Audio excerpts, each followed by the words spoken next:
Сәлем достар, арнама жазылып, лайк басып, пікір қалдыруды ұмытпаңыздар. Бүгін мен сіздерге жүректі ауыртатын шынайы өмірден алынған оқиғаны айтып беремін. Бұл Қайрат есімді жігіттің, оның атасы мен әжесінің тағдыры туралы.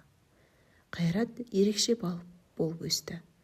Ерке, ақылды, жігерлі, шыншыл, нағыз ер жігітке тән барлық қасиет бар еді. Атасы мен әжесі оны жанындай жақсы көрді. Өйткені ол дүниеге келгеннен кейін көп ұзамай ата-анасынан айырылады. Жол апатынан әкесі мен анасы көз жұмғанда Қайрат небәрі 2 жаста болатын. Сол күннен бастап ол атасы мен әжесінің баласы болып кетті. Олар немересін еркелетіп қана қоймай, адал, батыл етіп өсіруге бар күштерін салды. Мектепке Қайрат озат болды, үздік аттестат алды. Жоғары оқу орнына түсіп, оны да үздікпен аяқтады. Атасы мен әжесінің мақтанышына айналды. Оқуды бітірген соң Қайрат өз ауылына қайтып келді. Жаңа жұмысқа кірді. Сол жерде бір қызбен танысып, екеуі сөйлесе бастады. Ұзақ уақыт достық қатынаста болды. Бірақ уақыт өте келе бір-біріне ғашық болып қалғандарын түсінді. Сөйтіп, үйленуге шешім қабылдады. Үйлену тойы өтті. Атасы мен әжесінің қуанышы шексіз еді.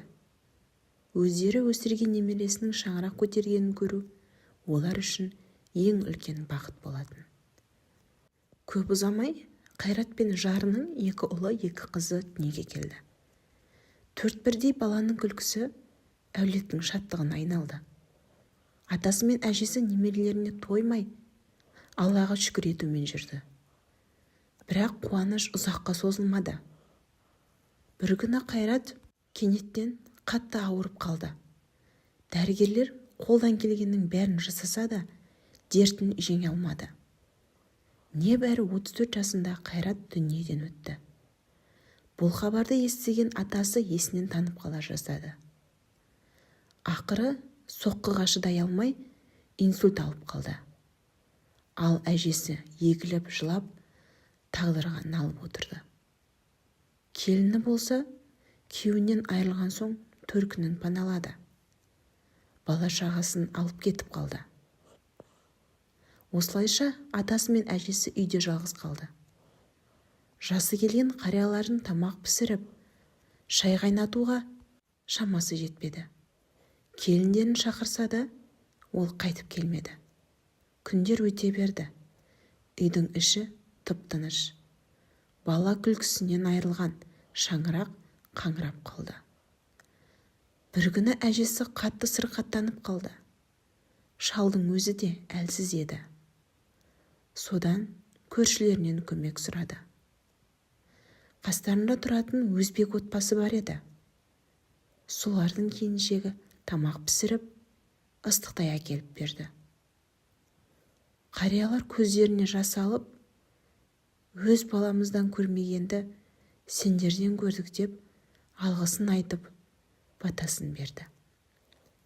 Алайда көп ұзамай тағы да ауыр хабар жетті. Келіндері жаман жолға түсіп кетіпті. Жезөкшелікпен айналысып, сол ақшаға 4 баласын асырап жүр екен. Мұны естіген шалдың жүрегі жарылып кете жаздады. Әлсіреп, ауырып қалды. Жедел жәрдем шақырды. Дәрігерлер ауруханаға апару керек деді. Бірақ шал көз жасын тыя алмай, кемпірімді бірге алып жүріңдер. Ол қорқады, мен онсыз бармаймын деп жалынды. Дәрігерлер көнбеді. Шалды жалғыз өздері алып кетті. Ауылдан қалаға жеткенше, шалдың жағдайын нашарлап, ауруханада көз жұмды. Ал кемпір ауылда жалғыз қалды. Жалғыздыққа шыдай алмаған әженің жүрегі әлсіреп, көп ұзамай ол да өмірден өтті. Ал келініне Қайраттың туысқандары хабарласып, балаларымен қайтып кел, осы үйге иелік ет, бос тұрмасын. Балаларының біреуі отбасы болып, осы үйде қалсын деп өтініш айтты. Бірақ келіні бас тартты. Мен ол үйге бармаймын. Балаларым да бармайды. Керек емес деп айтты. Осылайша бір кезде шаттық пен күлкіге толы әулет қайғы мен жалғыздықтан қырылып кетті. Достар, бұл оқиға бізге үлкен сабақ береді. Ата-әженің қадірін білу әр баланың парызы. Жақсылық жасасаң, жақсылық оралады. Ал опасыздық пен жауапсыздық түбінде қайға келеді. Бұл өмірде болған шынайы оқиға. Достар, сіздер қалай ойлайсыздар? Мұндай жағдайға кім кінәлі? 4 баланың қамы үшін жаман жолға түскен келін бе? Әлде тағдырдың ауыр сыны ма? Пікірлеріңізді жазыңыздар. Арнама жазылып, лайк басып, достарыңызбен бөлісуді ұмытпаңыздар.